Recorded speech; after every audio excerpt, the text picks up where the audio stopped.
सामीन व क़ारीन किराम, ये कहानी हज़रत मियाँ मोहम्मद बख्श की मंजूम दास्तान सैफ अल मलूक का खुलासा है। इस कहानी की तीसरी किस्त की वीडियो अपलोड करते हुए जो तवक्कुआत और उम्मीदें अब हजरात से वाबस्ता की थीं, शो मई किस्मत वो पूरी ना हो सकें। अब एक बार फिर नई उम्मीदों के सहारे इस दास्तान की चौथी किस्त पेश कर रहा हूँ। गुजारिश है कि कहानी को गौर से पढ़ें और सुने। वीडियो को लाइक और चैनल को सब्सक्राइब जरूर करें। सामीन, पिछली किस्त में आपने सुना था कि परी बदी अल जमाल शहजादा सैफ अल मलूक को ख्वाब में आई और अपना पता खबर देकर गई। अब आगे शहजादा जब बेदार हुआ तो अपने ख्वाब वाली कहानी अपने बाप शाह आसिम को सुनाई तो शाह आसिम ने कहा, ये ख्वाब सच्चे नहीं होते, तुम बताओ तो मैं दुनिया की खूबसूरत तरीन शहजादी से तुम्हारी शादी कराऊंगा। मगर शहजादा किसी तौर न माना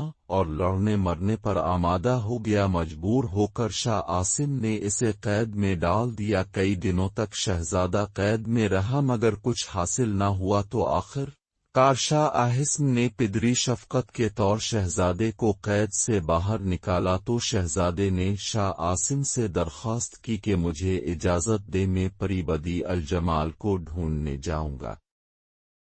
शाह आसिम ने कहा, बीता जिसका कुछ अता पता नहीं उसे तुम कहाँ ढूंढोगे? तो शहजादे ने कहा, जहाँ किस्मत ले जाए, मगर मैं जाऊंगा जरूर। तो मजबूर हो शाह आसिम ने इसे इजाजत दे दी तो शहजादा अपनी माँ से इजाजत लेने चल पड़ा। शहजादे की माँ तो पहले न मानी मगर बेटे की दीवानगी देखकर मजबूर हो गई और अपने दिल पर पत्थर रखकर इजाजत दे दी। याद रहे कि शाह आसिम का एक वजीर था साले और इसका एक बेटा था जिसका नाम था साइद, और साइद शहजादे का जिगरी यार था और वो भी शहजादे के साथ इस सफर पर जाने को तैयार हो गया। कसा मुख्तसर, शाह आसिम ने अपना समुद्री बेड़ा तैयार किया जिसमें बहुत सारे जहाज थे।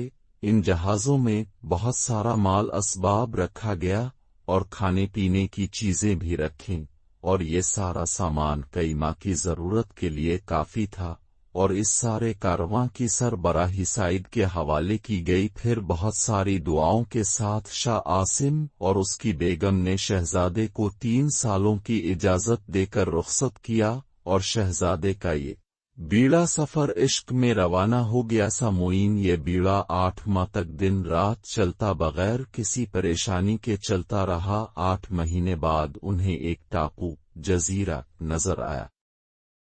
जब किनारे के करीब पहुंचे तो मल्लाहों ने लंगर डालने की इजाजत मांगी जो उन्हें मिल गई। लंगर डाले गए और सब लोग जजीरे पर खुशी खुशी उतर गए। ये जजीरा एक खूबसूरत जजीरा था। यहाँ मुख्तलिफ किस्म के मेवे थे, रंग बरंगे परिंदे और जानवर थे। शहजादा और उसके साथी बहुत खुश हुए और कुछ दिन यहाँ ठहरने की ठानी के यहाँ पर कुछ दिन के लिए शिकार करेंगे। इसी तरह 2-3 दिन गुजर गए कि एक दिन 4 जवान आदमी हथियारों समेत आए और शहजादे के सलामी दी। तो शहजादे ने उनसे पूछा, आप कौन लोग हो? क्या ये इन कोई बस्ती है या फिर तुम भी हमारी तरह दूर कहीं परदेश से आए हो? तो उन्होंने कहा कि यहाँ एक शहर है जिसका नाम ऐन अल अर्ज है और उसके करीब ही एक दूसरा शहर है जिसका नाम चीन है। सामीन, याद रहे कि कहानी की दूसरी किस्त में राकिब ने मुल्क चीन का जिक्र किया था। जा गलत से हो गया था। वो शहजादी जो शहजादा सैफ अल मलूक को दिखाई गई थी वो मुल्क चीन की नहीं बल्कि किसी और मुल्क की थी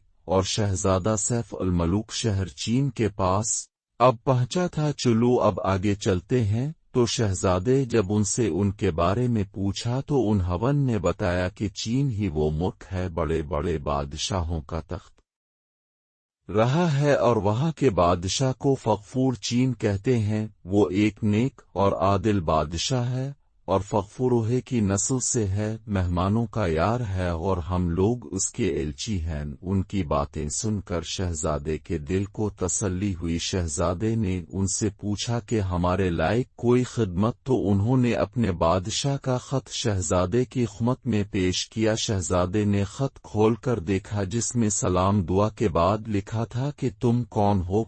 اور کہاں سے آئے ہو؟ اگر تم سیر سپاٹے کے لیے آئے ہو یا پھر شکار کھیلنے کی خاطر تو میں یاروں کا یار ہوں، اور اگر لڑائی یا جنگ کی خاطر آئے ہو تو اپنی ساری فوج مروا اور ڈبہ کر جاؤ گے، کیونکہ میں نے سنا ہے کہ تمہارے ساتھ کافی سارا لشکر موجود ہے۔ تو شہزادے نے جوابی خط لکھا کہ اے بادشاہ سلامت، میں ایک عشق کا مارا مسافر ہوں اور اپنے معشوق کو ڈھونڈنے گھومتا پھر رہا ہوں۔ میرا لڑائی یا جنگ سے کوئی مطلب نہیں۔ اگر میں جنگ کی خاطر آیا ہوتا تو میرے ساتھ ایک نہیں بلکہ کئی لشکر ہوتے۔ میرا باپ شہر مصر کا والی ہے اور کئی ملکوں کے بادشاہ اس کے ماتحت ہیں۔ اگر آپ یہاں رکنے کی اجازت نہیں دیں گے تو ہم لوگ کل صبح ہی اپنے لنگر یہاں سے اٹھا لیں گے۔ وہ ایلچی شہزادے کا خط لے کر چلے گئے اور اپنے بادشاہ تک پہنچایا۔ بادشاہ نے خط پڑھا